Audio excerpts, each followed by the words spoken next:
Climate Wisdom from COP30 Belém.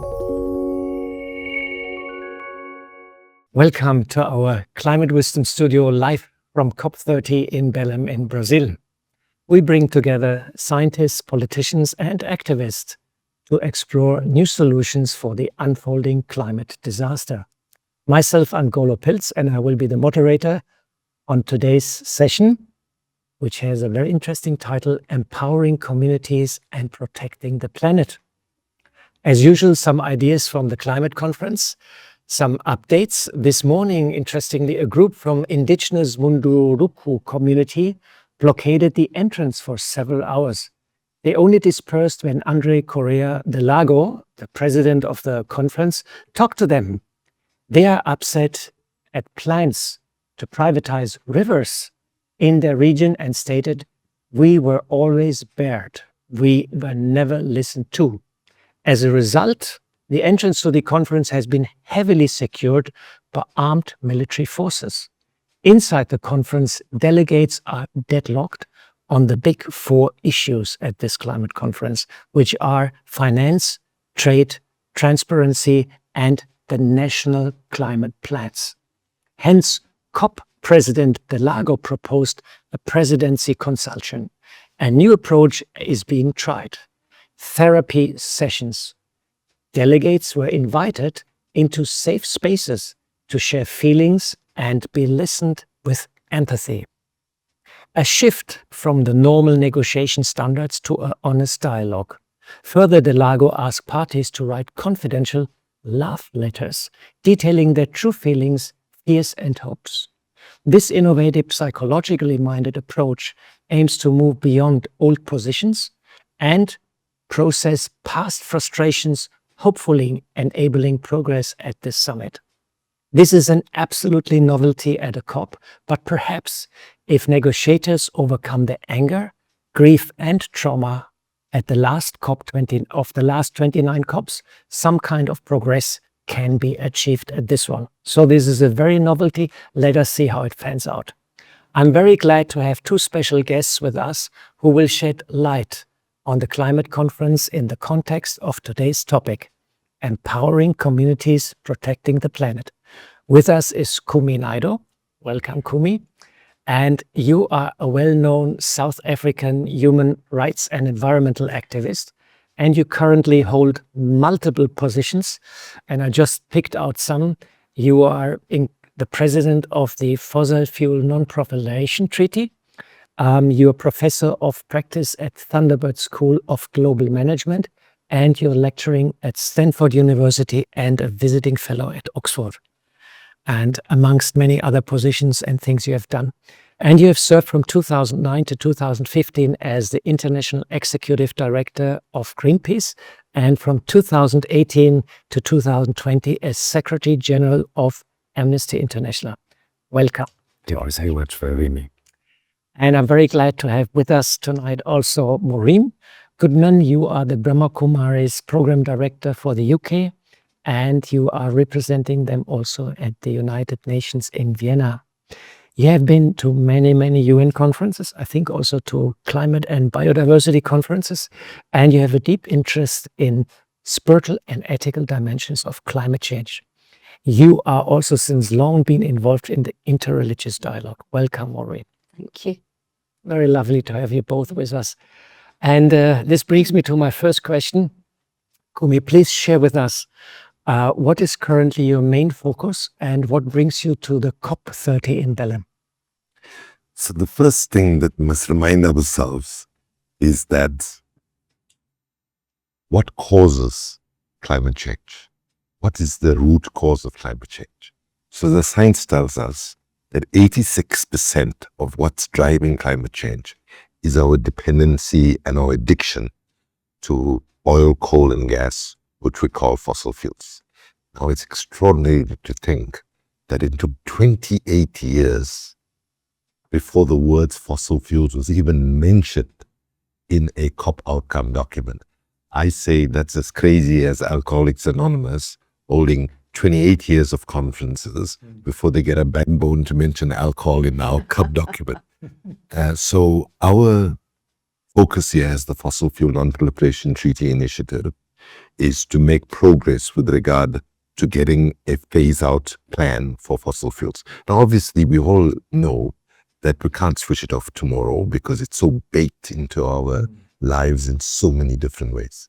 So the idea behind the treaty, and we're so pleased that of the 17 nations that have already stepped forward to say we need to start negotiations, 3 of them are actually fossil fuel exporting countries whose economies depend on the sale of fossil fuels. Colombia, Pakistan, and Timor-Leste. But they're saying, much as that be the case, we know it's right for humanity and right for our children and their children's future that we must phase out. So Colombia will announce in the next days that they will be holding the first international diplomatic conference for the phase out of fossil fuels in April in Colombia. But so what we're doing is we're building momentum both for President Lula's stated commitment that he said on the first day that we need a fossil fuel phase-out plan. So we hope that there is some deep and clear commitment to addressing the root cause, and also then to build momentum for the next phase. Because I never talk in terms of the road to the COP. Usually at the beginning of the year, activists start saying the road to the COP. I always say the road through the COP, right? That in fact, the COP is a moment and we shouldn't put all our eggs in basket. I'd just like to conclude my answer by saying what we have been doing wrong for years now has been, and to put it very simply, imagine you rush home one morning and you go to work and you come back home and you discover that in fact you see water coming out of your bathroom. And as you pass the kitchen, you pick up a mop, and you open the bathroom and you say, oh, I've left the stopper in the bath and the water was dripping a bit and it filled up during the day.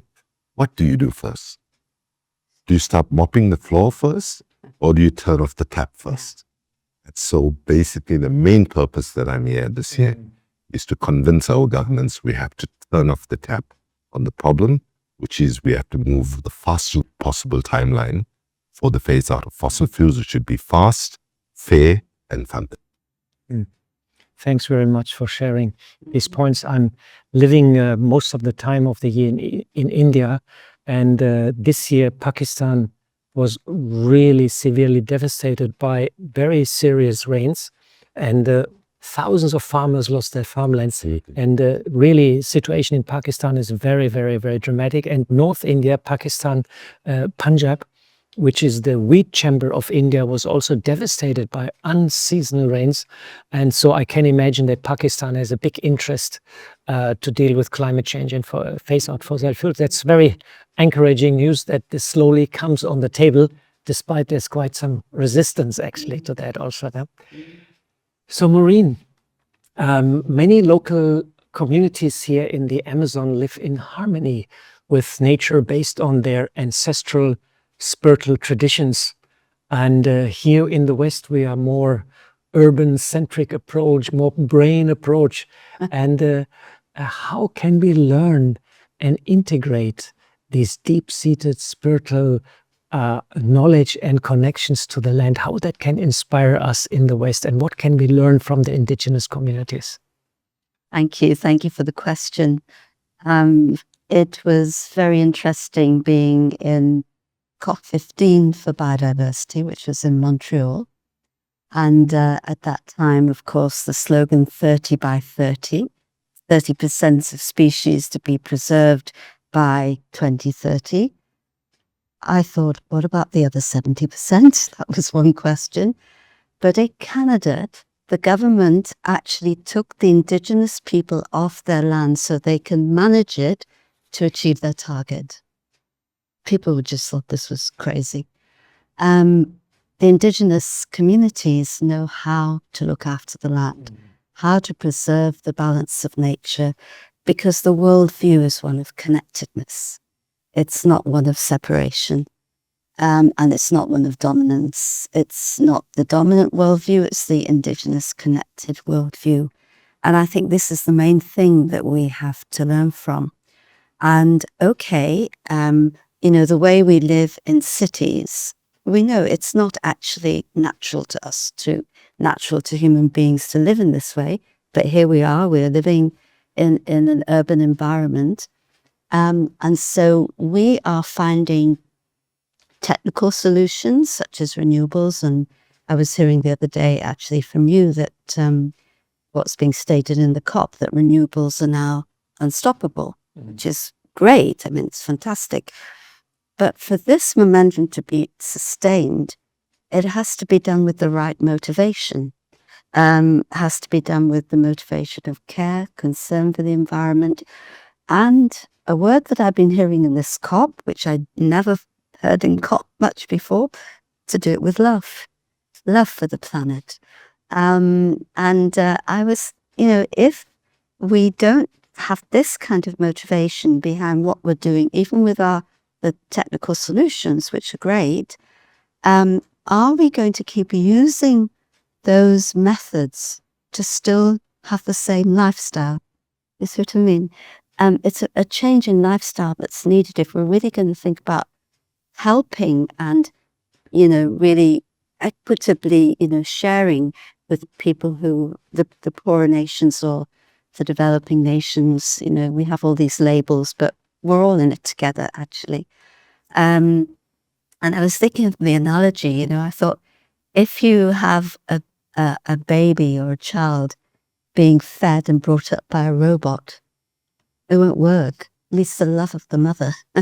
And so whatever we're doing for the planet, this is what we need to take, this motivation of real care and concern.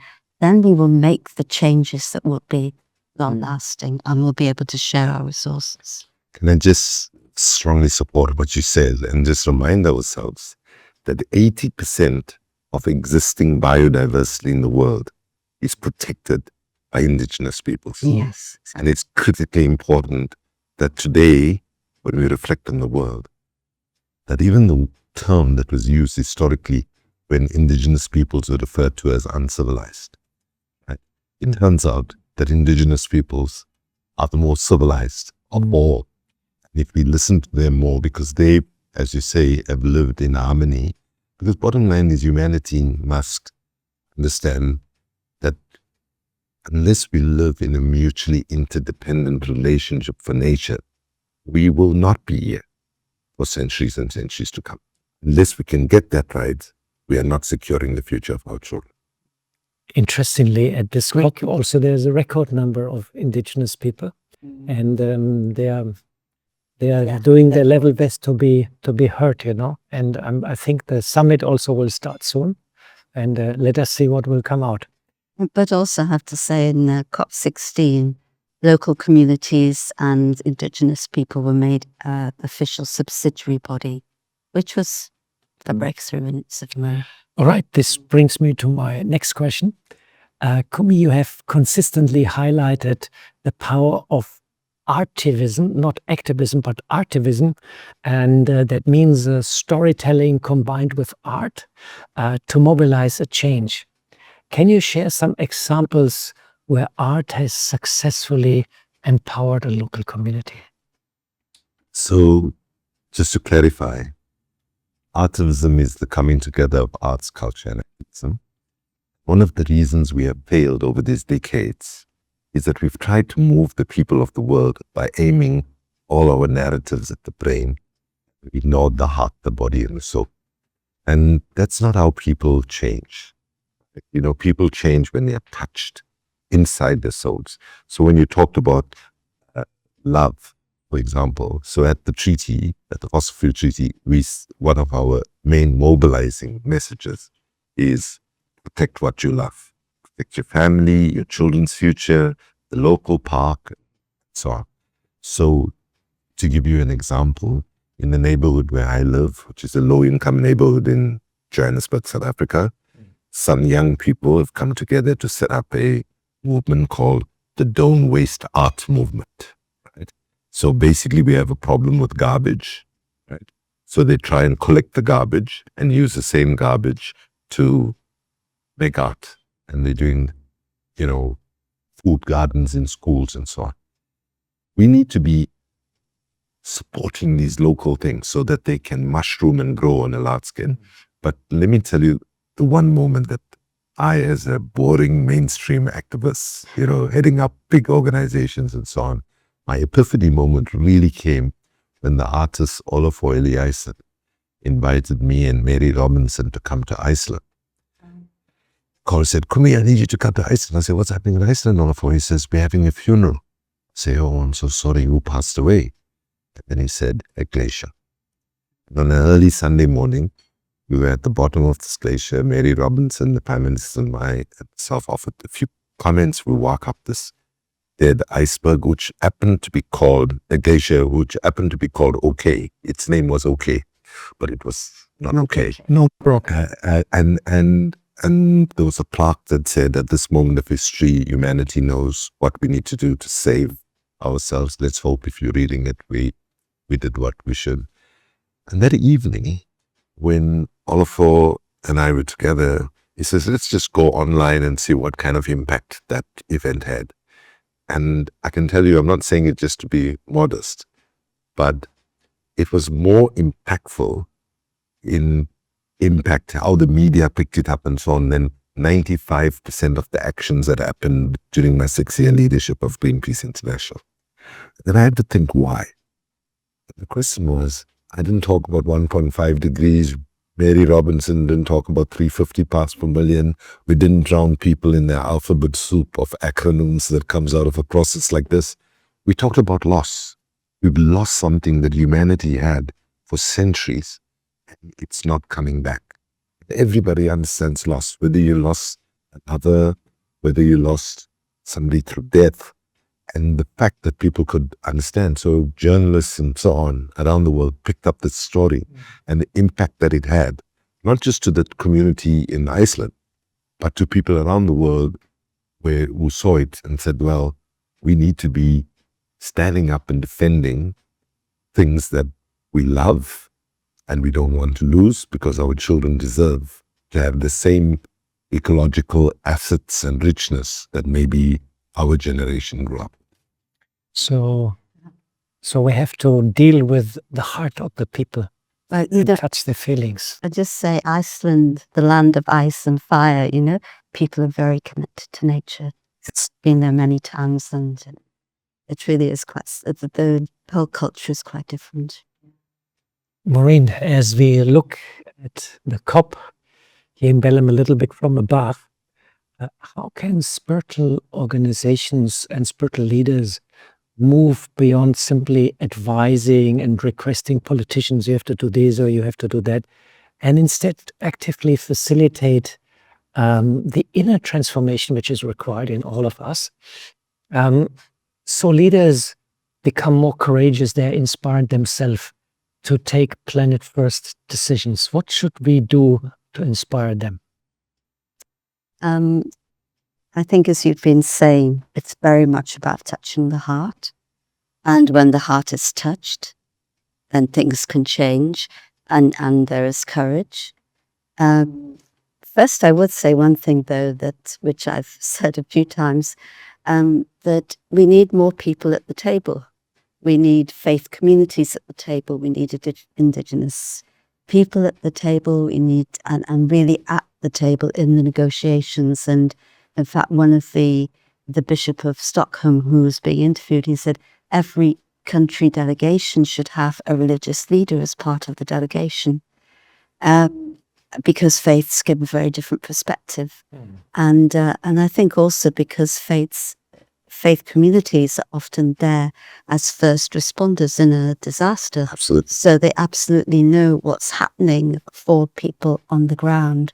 And they're there because of their faith and because their hearts are moved and they want to bring benefit to humanity on a wider level. So it's moving out of that box of my country and my vested interests, etc., into a vision of, is this going to benefit the whole community? Is this going to benefit the world? Is this going to benefit the most vulnerable? And I think that a lot of people who are negotiating, who are in these delegations, they themselves are conflicted. And so what you mentioned about the presidency, calling it a therapy, wanting it to be more therapy, nobody highlights the trauma that these people are actually going through themselves. And I have spoken to some of them that they know what their conscience is saying, and yet they know what they're meant to say so it's really about nurturing people to have that inner spiritual strength, and then they will have the courage to say, and they're more likely to have the courage to say, actually, this is not the right way to go. This is what we need to do. I know time's ticking, but okay, I will carry on because we need another question. I just wanted to share also, yesterday we almost go every evening here to the cathedral opposite. Yeah. And 2 days ago there were 4 bishops there. And when the Protestant bishop was there with him together, we went inside with 4 Catholic bishops, and the whole cathedral was packed with youngsters. They were all having T-shirts for the SDGs, development goals, and protect nature and all this.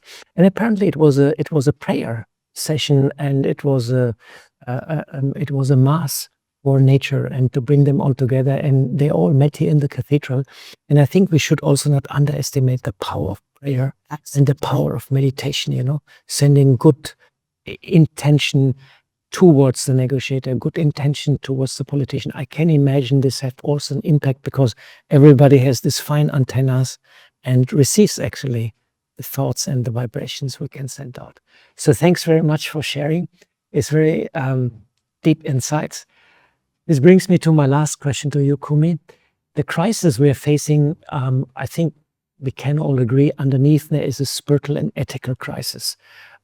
We have not only to heal planet Earth, but we also have to heal actually our hearts and our soul. Some way on the way of humanity, we have lost connection to the divine, I can say. So how to reconnect to the divine and build up resilience and hope? Well, I don't think we are able to address the climate crisis if we don't define certain key moral questions about faith and spiritual community should ideally be helping us and supporting us on that journey. I was privileged when I was 12 years old, when a teacher at school was trying to convert me. He converted, and he was trying to convert all the students. So I came home and said to my mom, this teacher says that this is the best religion and so on. And my mom said to me, the only religion you need is see God in the eyes of every human being that you meet. And that's what's guided me. But I've come to realize that it was inadequate, in the sense that we have to see the spiritual in every living thing, including non-human beings, the spirituality of our rivers and our oceans and so on. And the truth is, we must be truthful here, that many of our faith leaders have stayed silent for far too long and have not stood up, because if you believe that God exists, then God didn't only create us, God created the mountains, the oceans, the forests, and so on. And it's true, more and more religious leaders are now standing up, and we welcome that very warmly. But for a long time, the silence was a bit deafening in terms of standing up for God's creations that were not human. And so right now, I would say that we have to recognize that we're dealing with a massive mental health crisis. I myself lost my son through suicide 3 years ago. Right? A child who was very sensitive about what was happening in the world. Right? And there are girls I meet all around the world who ask them questions like, is it okay for us to be thinking of having kids? How horrible that our generation let down young people that they are facing those questions. But if we are going to get out of the mess that we're in, we have to recognize that we need to take care of the mental health, especially of young people, and things like meditation, things like creating, I don't want to be prescriptive, of course, of what kinds of healing that people embrace. There's lots of healing from indigenous communities around the world, which colonialism tried to wipe out. Thankfully, their resilience is still there. And I myself, for example, today draw on many of the indigenous healing traditions. So I think this complicated world we live in, you have to imagine that there's a spiritual dimension to it. And whatever your particular preferences, it doesn't matter. And also, I'm also of the view is within spirituality, you should also accept the rights of people to hold a view where they say, I believe God does not exist, for example. Right? That's a worldview. It's just a different worldview. And it doesn't mean that they are bad people. So we have to create a big diversity of opinion where people can see the spiritual in plants, in animals, and in people every day of their lives. Unless we get that, we're not going to be able to master the kind of momentum that we need to make the big changes that we need to make. Thanks very much for sharing.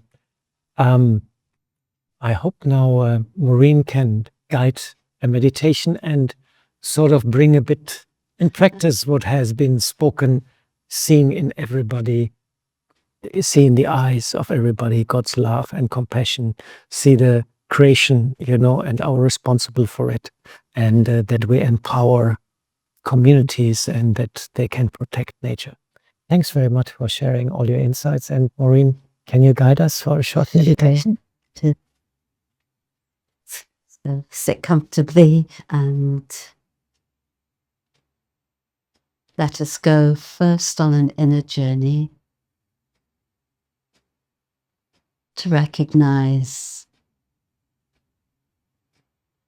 the deep value of myself, a being within the physical costume of my body, a being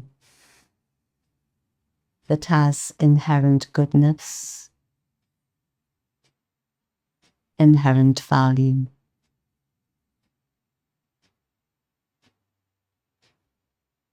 In my original state,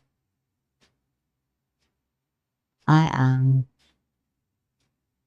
a being of peace.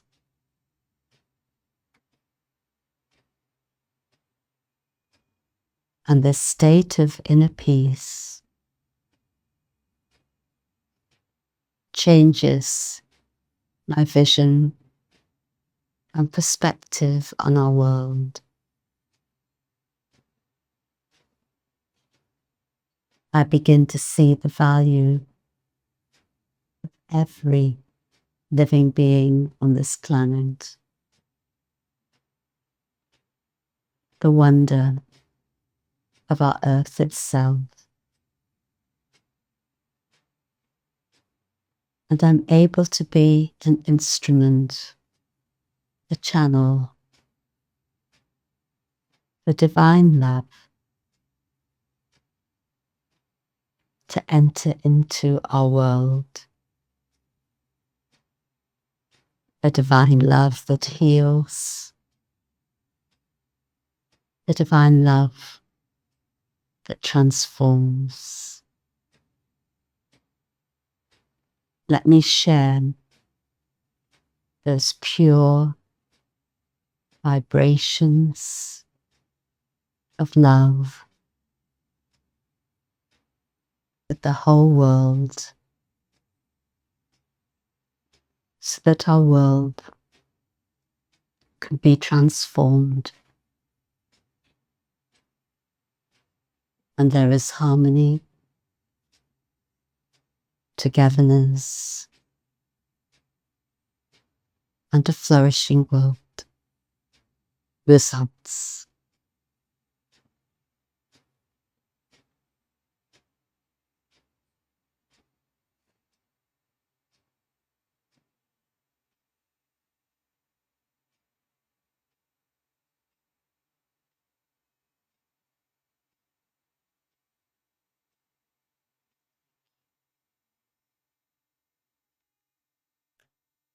Thanks very much, Maureen, for a very lovely meditation. And thanks a lot to our speakers, Kumi and Maureen, for being with us and sharing really deep insights. And I hope our audience is inspired. And thanks also to our patrons and sponsors and all the helpers behind the camera for making this studio, this Climate Wisdom Studio, possible.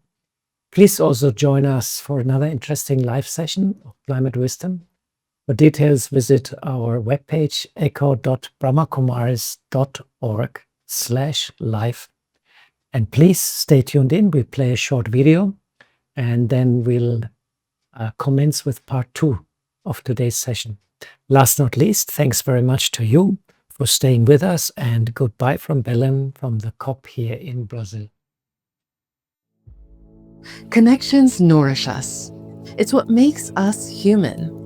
They tie us to the land, to the air we breathe. But the climate crisis is threatening the very fabric of life.